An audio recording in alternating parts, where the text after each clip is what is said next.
Elbow Grease Productions, in association with MichaelJacksonInsider.com, presents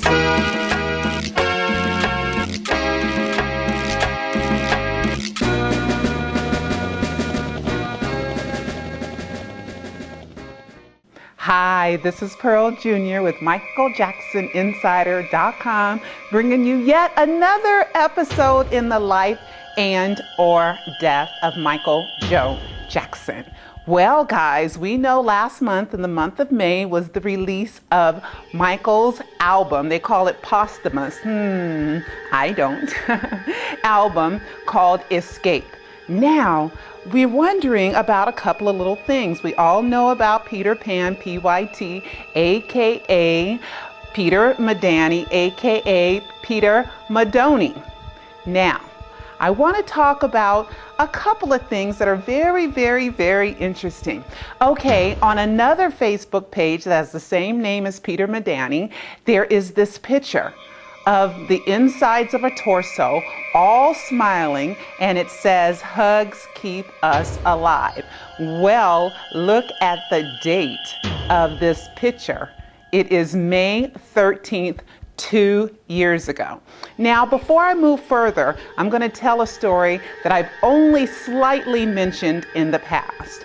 Well, you know, Peter Pan and I have been friends since January 15th, 2012, and that's a wink, wink, nod, nod that's coming up soon. And since then, we've talked maybe 1,000 hours, and I had been on him about, I deserve a hug. If Michael's around, Michael needs to hug me. I want a hug, I want a hug, I want a hug. Well, right around that time in May, an old lady in Macy's walks up to me. She has layers of clothes on, and she has like somebody that looked like one of Michael's old bodyguards standing around and just kind of, you know, talking like that. At least he looked like somebody like that. And she walks up to me, and she has a wig on, she has glasses on and a hat and layers of clothes, like I said, and she says, "Hi," and I say, "Hi." She says, "Can I have a hug?" And I was like, "You want to hug me?" And she was like, "Yes." I said, "Of course you can have a hug." And so I hugged her, and I was in such a rush that I didn't think much of it. And then throughout our conversations with PeterPanPyt, I kept saying, "I deserve a hug, I deserve a hug." And he says, "Maybe you got a hug." Oh my God. Well, guys, I didn't put this together until recently. You know that picture about hugs keep us alive? Well, I went back and I looked on my charge card, and there was a charge on May 14th in Macy's, the very next day. So I imagine, if I'm thinking correctly, he posted that picture and then he went out to get the hug. But there's more to this story. Now, when you look on this Facebook page, you see 5 followers. One of them happens to be Notorious B.I.G., you know, Biggie Smalls, you know, the one with the album called Life After Death. Oh my goodness. And then when you open up the page, there is Biggie and Tupac right next to each other. And we all know there was a faked death hoax on Tupac. Wink, wink, nod, nod. Well, I'm not done. Now, Peter Madonie.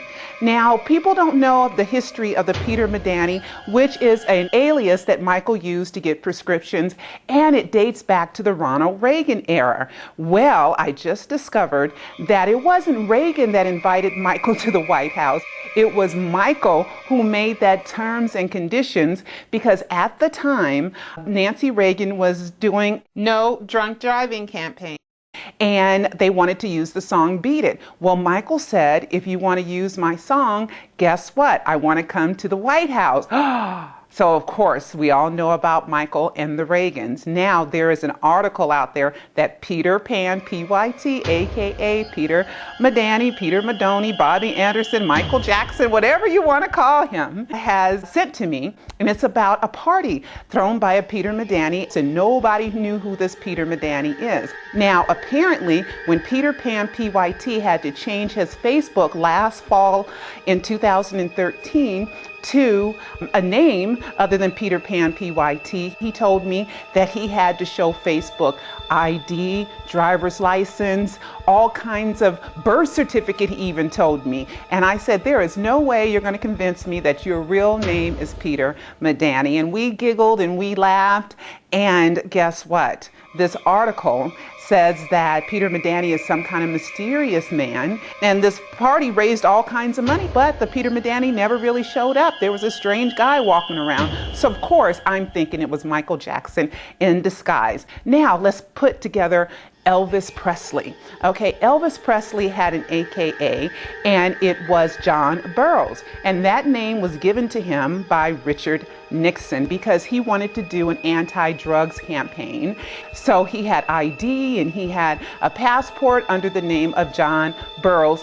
At least that's what the rumor is. Well, I believe that Michael, studying all the famous people, probably talked Ronald Reagan into giving him the passport, the birth certificate, the driver's license of a Peter Midani. Could I be right? I'm not quite sure, but this is what all the evidence is leading me to believe. Now, let's move on. The name Peter Midani is supposed to come from or derive from the name Peter Madonie, which is supposed to be some guy who was a COO of the Rockefeller Center. But now we have another name on Facebook called Peter Madonie. And with Peter Madonie, a lot of people have said, is that Peter Pan playing games and Peter Madonie and da-da-da-da-da? I don't know. But also his other name is Eaten Alive 777. Well, here are some of his notes, which one of them I've never seen before, looking like Michael's writing, but other people can fake Michael's writing. But anyway, let's take a look. He has a matching Twitter page under the name of Eaten Alive 777. Well, his first tweet was January 26th, 2014. I'll get to that in a second. And his first tweet says, "The Great Escape. I knew it." Oh my God, that is the name of the album. He is telling us he knows the name of Michael's next album. Now, let's get to the date, January 26th. That is the date of the big wink, wink, nod, nod. Remember Chris Tucker, Hot Chocolate, the Michael Jackson Legend event where Justin Bieber sang a cappella Rockin' Robin, tweet, tweet, tweet, tweet.